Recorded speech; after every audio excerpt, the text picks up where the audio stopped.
Olá pessoal, tudo bem? Sejam todos muito bem-vindos e muito bem-vindas a mais um Revisando com Questões, nossa revisão semanal da JJ Mentoria, em que a gente pega um tema de grande importância para as provas de residência médica e nós revisamos esse assunto através de 4 questões antigas, 4 questões importantes que cobrem conceitos representativos e que têm grandes chances de serem cobrados de novo na hora da sua prova. Se você já conhece o nosso trabalho, já comece dando a sua curtida, se inscreva no nosso canal do YouTube se você ainda não for inscrito. Se você estiver ouvindo pelo podcast, importante, fale com seus amigos, mostre para eles essa possibilidade de você revisar temas para as provas de residência médica enquanto você está no trânsito, enquanto você está na academia. A gente sabe que os podcasts são muito bons para o aprendizado e é por isso que a gente faz. Então, além de tudo, mais importante, não deixe de fazer seu comentário, de deixar a sua opinião. A gente quer saber o que você está achando sobre o nosso trabalho,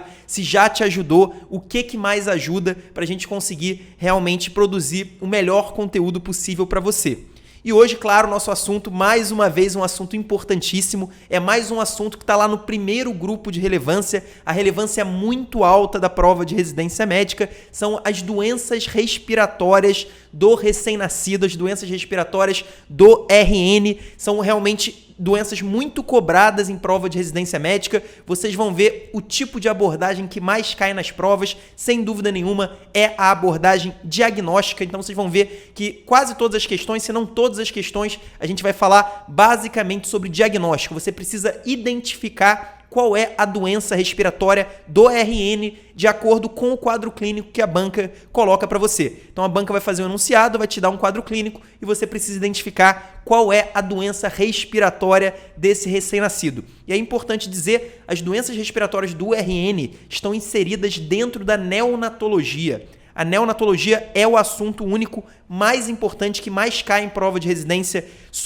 da pediatria, né? Pensando somente na pediatria, e dentro da neonatologia, as doenças respiratórias são um dos assuntos mais importantes, junto ali com as infecções congênitas. Então, muito importante, preste atenção que eu tenho certeza que isso vai te ajudar na hora da sua prova. Então vamos começar por essa questão, uma questão da UFMT, uma questão que vai ajudar bastante a gente a ter uma noção melhor sobre o assunto, aquele panorama geral, aquela visão geral sobre o tema, aquela típica questão que tem 4 afirmativas e quer saber de você quais estão certas e quais estão incorretas. Então a gente vai começar falando de uma por uma. Vamos dar uma olhada no enunciado. Em relação às patologias respiratórias do período neonatal, assinale as afirmativas. Afirmativa 1. A doença da membrana hialina acomete principalmente prematuros acima de 34 semanas de gestação, ou seja, pré-termos considerados tardios. Então vamos começar já dizendo se essa afirmativa 1 está certa ou não. Ela está abordando uma das principais doenças respiratórias do período neonatal. Você vai ver essa doença caindo demais na sua prova, que é a doença da membrana hialina, ou também chamada de síndrome do desconforto respiratório do recém-nascido. A gente sabe que existe um único grande fator de risco para essa doença. Então isso é muito importante, isso vai ser fundamental para você fazer o diagnóstico diferencial com as outras doenças que a gente vai falar, especialmente com a doença citada ali na afirmativa 2, mas eu já adianto para você que o grande fator de risco para a ocorrência da doença da membrana hialina é a prematuridade, e a prematuridade abaixo de 34 semanas. Então sempre que apareceu uma questão com um problema respiratório no recém-nascido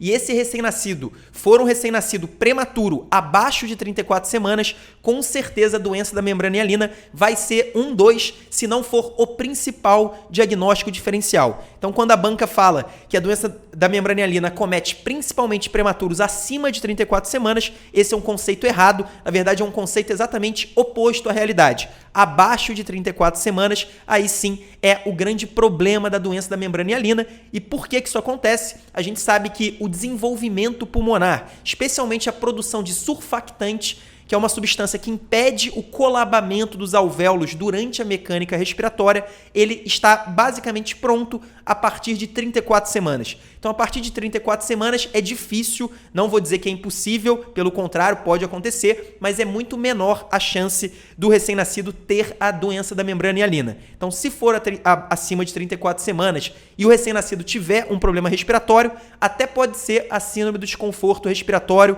do recém-nascido, ou seja, pode ser a doença da membrana hialina. Mas, com certeza, você vai ter que pensar com carinho nas outras opções, em outros diagnósticos, como esse diagnóstico aqui que a banca fala na afirmativa 2. Então, a afirmativa 1 está incorreta, vamos para a afirmativa 2.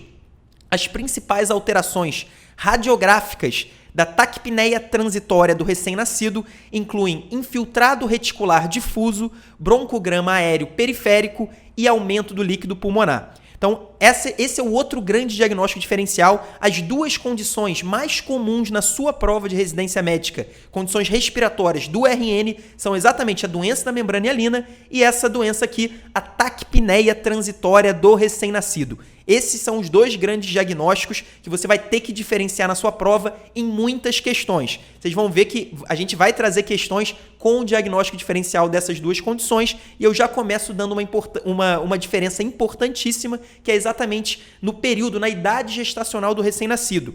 A taquipneia transitória do RN, ela acontece principalmente ou em prematuros tardios, ou seja, aquele recém-nascido que nasceu a partir de 34 semanas e antes de 37 semanas de idade gestacional, ou em recém-nascidos termo ou pós-termo. Então, a partir de 34 semanas, você vai pensar com mais carinho na taquipneia transitória do recém-nascido do que na doença da membrana hialina. Outra informação importante, a taquipneia transitória do recém-nascido, como o nome já diz, é uma doença benigna, quase sempre autolimitada. Então, é apenas um desconforto transitório. Já a doença da membrana hialina é uma doença potencialmente muito mais grave. Claro que vão existir vários espectros de gravidade, mas a doença da membrana hialina, de uma maneira geral, é muito mais grave, tem um prognóstico pior do que a taquipneia transitória do recém-nascido. Muitas vezes a gente vai precisar fazer o surfactante por via traqueal, então a gente vai ter que entubar o paciente. Então é uma doença mais grave, não é uma doença tão benigna como é a taquipneia transitória do recém-nascido.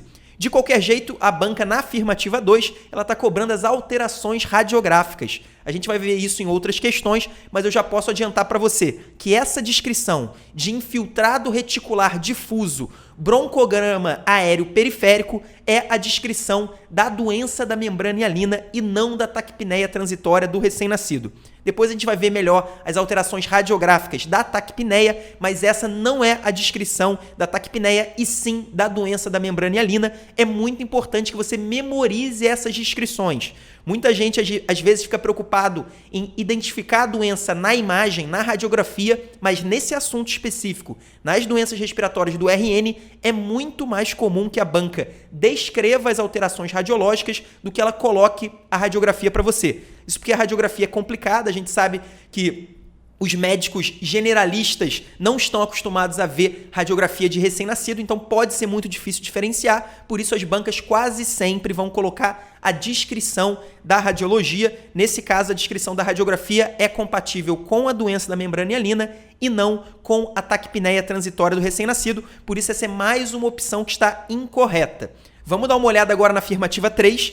A hipertensão pulmonar persistente é responsável pelo agravamento de crianças que aspiram líquido amniótico meconial. Então, essa é uma afirmativa que está correta. Essa condição pulmonar do RN é uma condição importante, que é a hipertensão pulmonar persistente. Ela está muito associada à síndrome de aspiração meconial e ela está associada na prática, mas ela está principalmente associada nas provas de residência médica. Quase sempre que cair uma questão sobre a hipertensão pulmonar persistente no RN, isso vai estar junto com a síndrome de aspiração meconial. Na verdade, ela pode estar junto com outras condições na prática, né? Na prova de residência quase sempre com aspiração meconial, mas na prática ela pode estar associado, por exemplo, à sepse, à pneumonia, né? A sepse neonatal tem uma associação forte com a hipertensão pulmonar persistente e ela nada mais é do que uma alteração vascular pulmonar do recém-nascido. A gente sabe que no período gestacional, no período intrauterino, o pulmão está preenchido por líquido, então existe uma grande hipertensão pulmonar no período gestacional gestacional que é fisiológico.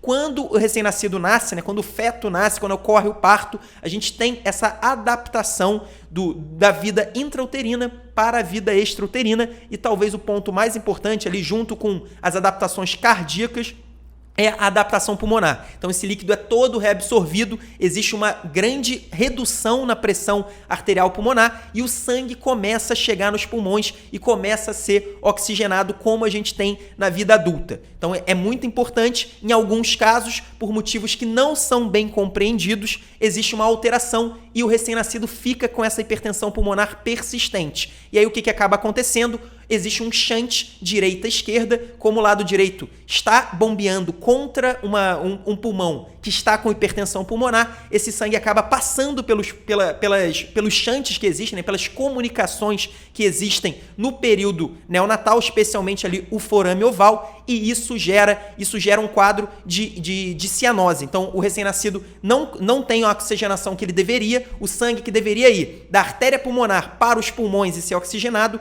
ele vai da artéria pulmonar, ele na verdade nem chega na artéria pulmonar, ele vai do ventrículo direito ou do átrio direito para o lado esquerdo do coração. Ou seja, o sangue que seria oxigenado, ele acaba não sendo oxigenado, ou pelo menos parte desse sangue acaba não sendo oxigenada, e por isso o RN começa a ter cianose.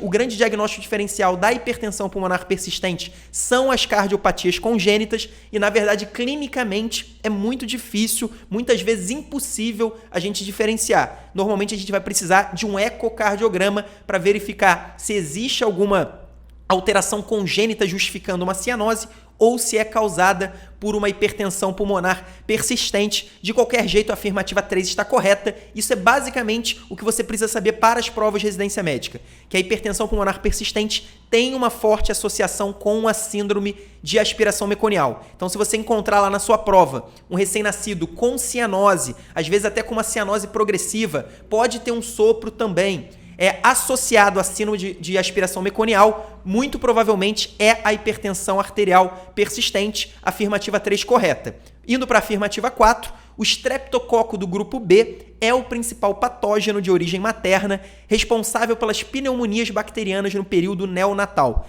É mais uma afirmativa correta. A gente sabe que o streptococcus do grupo B, que também é chamado, identificando a espécie exata de Streptococcus agalactiae, é a principal bactéria envolvida não só na pneumonia, como na sepse neonatal, isso especialmente no período precoce, nas primeiras horas, nos primeiros dias, quando o recém-nascido tem uma infecção, a principal bactéria envolvida é o Streptococcus do grupo B. E aí, como a gente está falando o tempo todo de diagnóstico diferencial, como a gente vai diferenciar na hora da prova uma sepse, uma pneumonia neonatal com essas doenças, a doença da membrana hialina e a taquipneia transitória do recém-nascido principalmente? Na verdade, a pneumonia do recém-nascido é muito diferente da pneumonia de um adulto, de uma criança maior, de um adolescente. Então não vai ter aqueles sinais e sintomas clássicos, a febre alta, a tosse produtiva, não é isso. Normalmente na sua prova vai aparecer um recém-nascido com fatores de risco para sepse neonatal. Então às vezes vai ter, por exemplo, uma mãe que teve uma ruptura prematura de membranas ovulares por muito tempo, por mais do que 16 horas.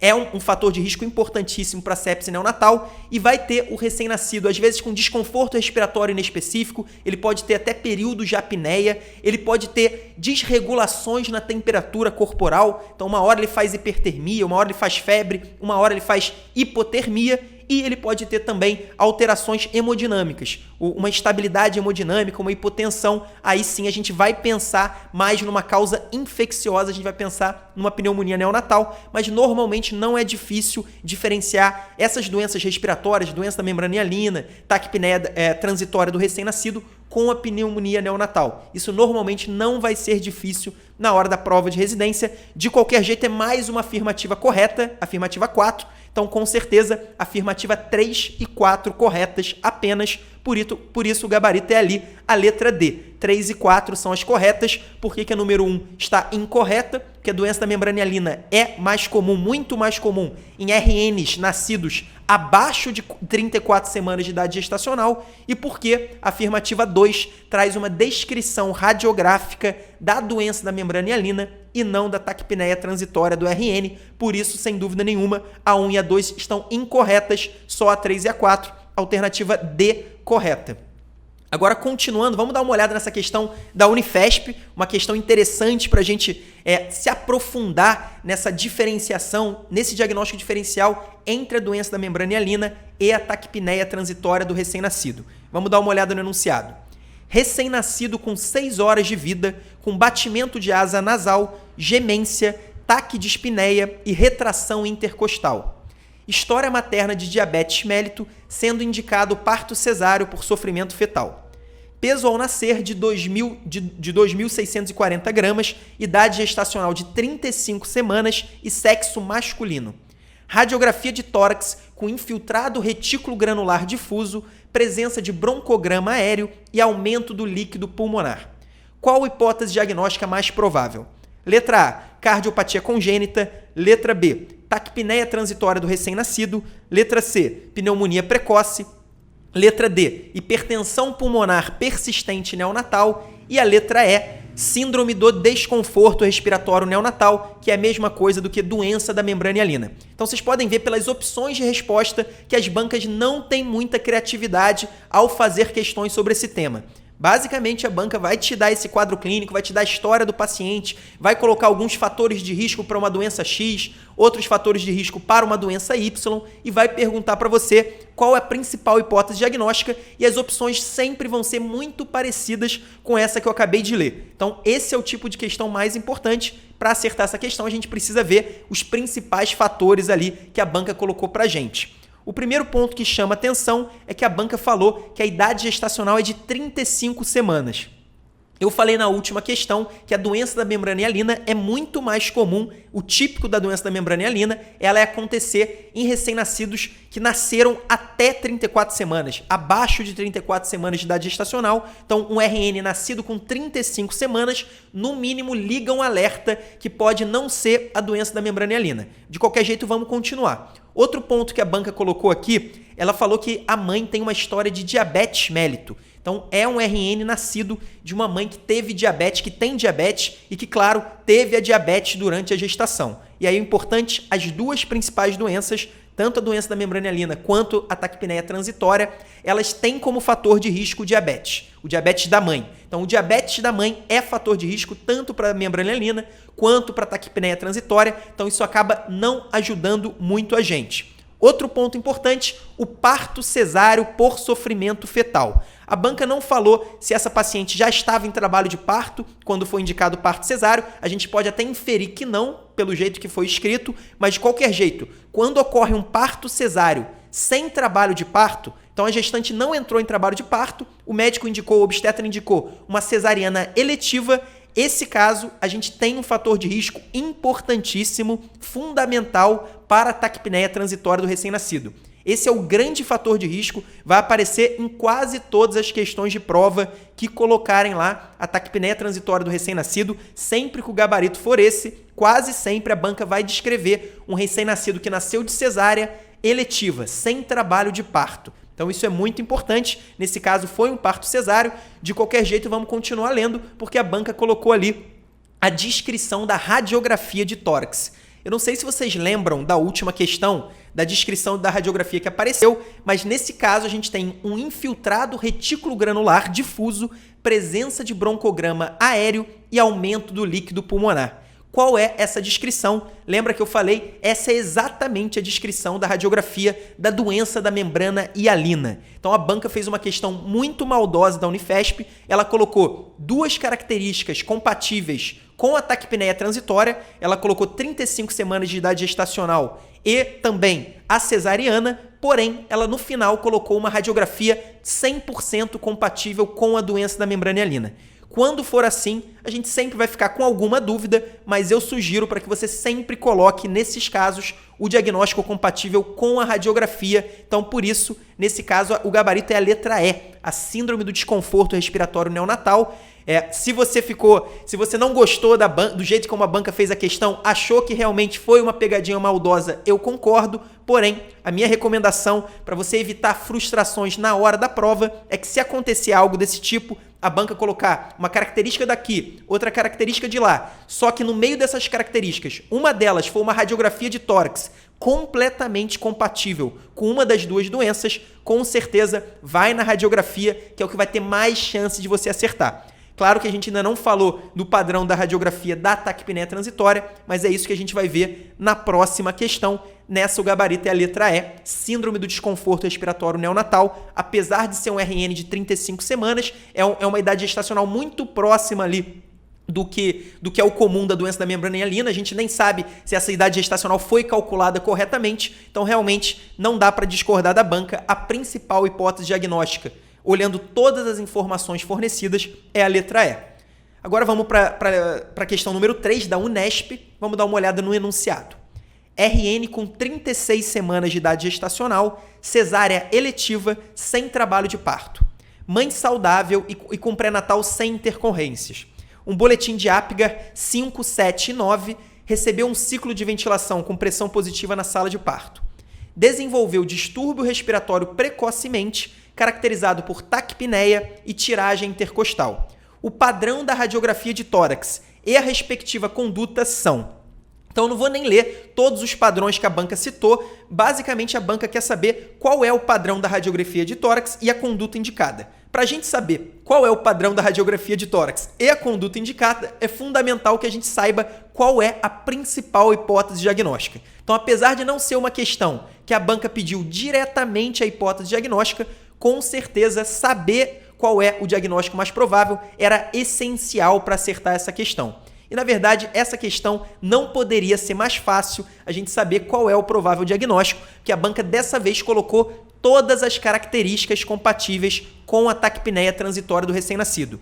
Vamos lá, o recém-nascido tem 36 semanas de idade gestacional, então ele já está um pouco mais longe ali das 34 semanas. Além disso, a banca colocou que ele fez uma cesárea eletiva sem trabalho de parto.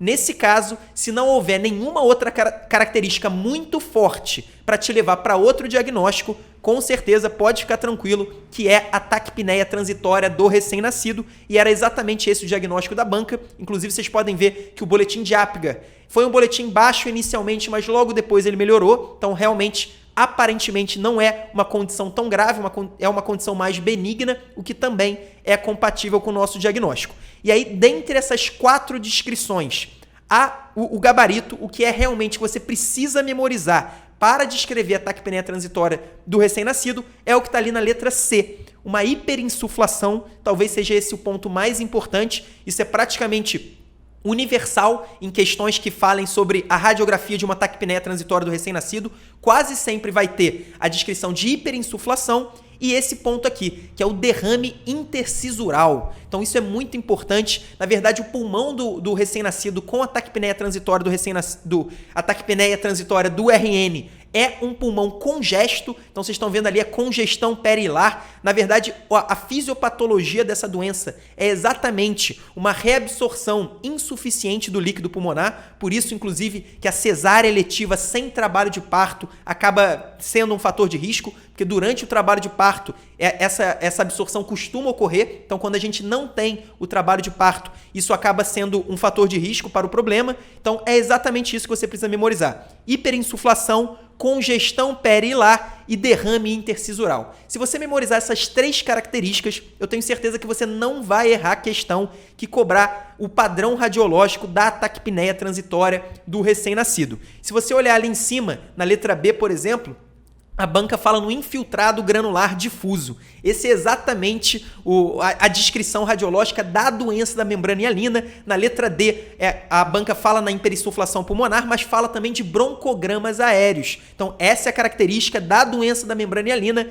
e não da taquipneia transitória do recém-nascido. Então, é fundamental que você memorize esses padrões radiológicos. Basicamente, taquipneia transitória do recém-nascido, hiperinsuflação, congestão perilar e o derrame intercisural. Doença da membrana hialina. A gente vai ter um infiltrado granular difuso, que talvez seja o ponto mais importante, e os broncogramas aéreos também costumam ser descritos pelas bancas. Se você memorizar essas características, claro que existem muitas outras, mas se você memorizar só essas, eu tenho certeza que você não vai errar a questão sobre isso. E aí, para não deixar de falar, a banca não pediu só o padrão da radiografia de tórax, ela pediu também a conduta. E a conduta da letra C, que é o gabarito da questão, é a aplicação de pressão positiva contínua na via aérea, a aplicação do CPAP, e essa é a conduta, normalmente a única conduta utilizada na taquipneia transitória do recém-nascido. Como eu falei, é uma doença autolimitada, normalmente a gente coloca o CPAP para aliviar o desconforto respiratório e isso vai ser suficiente. Em prova de residência médica sempre vai ser suficiente. Se não for suficiente, provavelmente o diagnóstico está errado, o diagnóstico não é da taquipneia transitória, o diagnóstico pode ser da doença membrana hialina, pode ser uma infecção respiratória, pode ser outros diagnósticos. Se for a taquipneia, provavelmente só o CPAP vai resolver o problema, com certeza melhor gabarito a letra C. E aí, na letra B, se vocês olharem a conduta da letra B, ela fala na administração de surfactante. A administração de surfactante, como a gente sabe, seria a conduta no caso de um RN com doença da membrana hialina. Como, nesse caso, é a taquipneia transitória, a conduta é apenas a aplicação do CPAP e observação, suporte. A gente pode até suplementar oxigênio se for necessário também, mas normalmente só o CPAP vai ser suficiente. Por fim, vamos para essa questão da UFRJ, mudando um pouco o assunto para a gente abordar outro subtópico dentro das doenças respiratórias do RN que pode ser cobrado e que muita gente erra simplesmente porque nunca estudou. Que se tivesse estudado depois dessa questão, com certeza ia acertar pelo menos 90% das questões. Vamos dar uma olhada no enunciado. Lactente feminino, 30 dias, apresenta estridor inspiratório há aproximadamente 20 dias. O estridor tem se tornado cada vez mais frequente, mais audível e piora quando há o choro e ou agitação. Não apresenta tosse, febre, coriza, vômito ou diarreia. Exame físico, estridor inspiratório de baixa intensidade, tiragem de fúrcula, frequência respiratória 52 incursões por minuto, saturação de O2 97%, frequência cardíaca 136, 136 batimentos por minuto. A hipótese diagnóstica mais provável é: letra A, traqueite bacteriana, letra B, paralisia das cordas vocais, letra C, laringomalácia e a letra D, condromalácia de traqueia, que também pode ser chamada de traqueomalácia. Bom, lidas as opções, antes da gente partir para a resposta, primeiro é importante esclarecer que a gente sabe que esse lactente com 30 dias não é mais um recém-nascido, não é considerado um neonato, seria se ele tivesse até 28 dias de vida, mas o problema, esses sintomas que ele começou a ter, começaram há 20 dias, então começou no período de neonato, começou realmente no período quando ele era um recém-nascido, e claro, esse tipo de doença é uma doença que entra no nosso tema de doenças respiratórias do RN. Basicamente, ele começou a ter um estridor respiratório, e a gente sabe, quando a gente fala em estridor, a gente está falando de algum problema nas vias aéreas intermediárias. Ou é um problema na laringe, ou um problema na traqueia, ou um problema nos brônquios proximais. Essa é a região anatômica que, quando está obstruída, parcialmente obstruída, ela gera esse som que é visto no exame físico, chamado de estridor. E aí, quais são as causas de estridor no período do recém-nascido? São exatamente essas 4 causas aí, existem algumas outras, mas para a prova de residência médica, basicamente essas serão as principais, especialmente as 2 últimas, que são a laringomalácia e a traqueomalácia, que fazem o diagnóstico diferencial. O primeiro ponto eu queria chegar na parte epidemiológica. Qual é a causa de estridor mais comum no período neonatal, no período de recém-nascido? É exatamente a letra C, a laringomalácia. Então isso é o mais importante. Se você tiver um quadro completamente inespecífico, inclusive como é essa questão aqui da UFRJ, o seu diagnóstico com certeza vai ser a laringomalácia. Mas qual que é a diferença se o quadro não for tão inespecífico assim? Como a gente diferencia a laringomalácia da traqueomalácia? Primeiro ponto, na laringomalácia o estridor costuma ser inspiratório. Quando o paciente inspira, a laringe, por problemas na cartilagem, ela tende a colabar e esse colabamento gera esse som do estridor. A laringomalácia, ela chega no seu pior momento, né, quando os sintomas são mais exuberantes, entre 4 a 8 semanas de vida. Se vocês prestarem atenção, a banca falou que o estridor tem se tornado cada vez mais frequente e o recém-nascido, né, esse lactente, está exatamente com 30 dias, então acabou de ultrapassar 4 semanas de vida. Então a gente está realmente no momento em que o estridor se torna pior e aí a laringomalácia piora entre 4 a 8 semanas e ela melhora com 12 a 18 meses de vida. Então, até um ano e meio de vida, a laringomalácia já está melhor e o paciente vai acabar resolvendo a sua sintomatologia sem fazer absolutamente nada. Então, essa é uma doença que também é uma doença normalmente autolimitada, quase sempre em prova de residência médica, a sua conduta vai ser apenas expectante. Já a traqueomalácia, ao contrário da laringo, normalmente, especialmente nas provas de residência médica, o estridor vai ser um estridor expiratório. Então, no momento da expiração, o paciente vai ter o estridor. Isso é muito importante para a prova de residência médica, então quase sempre tiver uma questão que a banca quer que você marque, a traqueomalácia vai ter um estridor expiratório. Na verdade, o estridor expiratório acontece quando o problema é na traqueia intratorácica.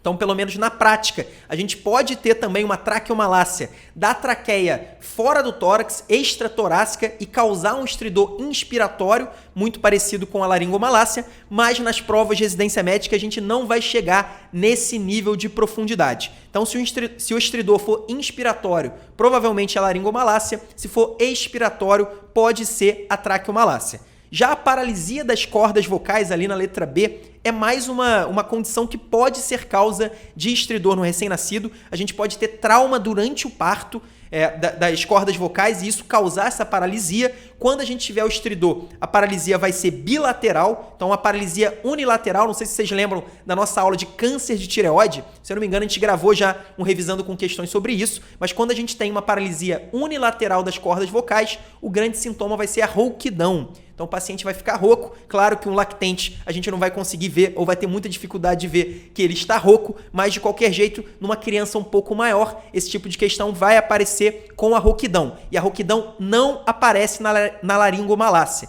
Esse é outro ponto importante. Se surgir rouquidão, pensa em alguma doença realmente ali na região da glote, na região das cordas vocais. Pode ser, por exemplo, uma paralisia unilateral das cordas vocais. E se tiver uma paralisia bilateral das cordas vocais, aí o problema vai ser maior, a gente vai ter uma insuficiência respiratória, a gente não teria provavelmente uma saturação de 97%, como a gente tem nesse caso. Realmente um quadro mais ou menos inespecífico, que surgiu com 10 dias de vida, que é exatamente o momento que começa a surgir o estridor na laringomalácia, e que foi piorando até o 30º dia de vida, muito provavelmente é a laringomalácia. A banca nem pediu que a gente falasse da conduta, mas a conduta vai ser expectante. A gente não vai fazer nada a princípio, a gente até pode fazer em quadros graves, mas quando for para fazer, a banca com certeza vai colocar várias outras características, vai colocar que o recém-nascido está tendo cianose, que o recém-nascido está tendo dificuldade respiratória progressiva, está ficando cada vez pior, mas não é o caso. Nesse caso, a gente tem uma laringomalácia com uma evolução normal, com uma evolução de piora inicialmente e provavelmente depois da 6ª, 8ª semana de vida, o recém-nascido vai começar a melhorar os sintomas, vai começar a diminuir o estridor até ele chegar com 12 a 18 meses, 1 ano a 1 ano e meio, quando os sintomas, na verdade, os sinais, nesse caso, o estridor não é um sintoma, o estridor é um sinal, quando o sinal vai desaparecer. Aí sim a gente vai ter o problema resolvido. De qualquer jeito, é uma questão basicamente para te alertar que existem as causas de estridor no recém-nascido e que a mais importante aqui, em 80% das questões, vai ser o gabarito, vai ser a sua resposta, é a laringomalácia. Muita gente erra a questão simplesmente por desconhecer completamente o tema, por nunca ter estudado. Bom, pessoal, essas foram as 4 questões de hoje sobre as doenças respiratórias do recém-nascido. É um tema relativamente curto, então a gente conseguiu abordar todas as principais doenças, pelo menos as mais cobradas em prova de residência médica, as que com certeza vão ser os temas mais comuns de questão na sua prova sobre esse assunto. Abraço, até a próxima semana.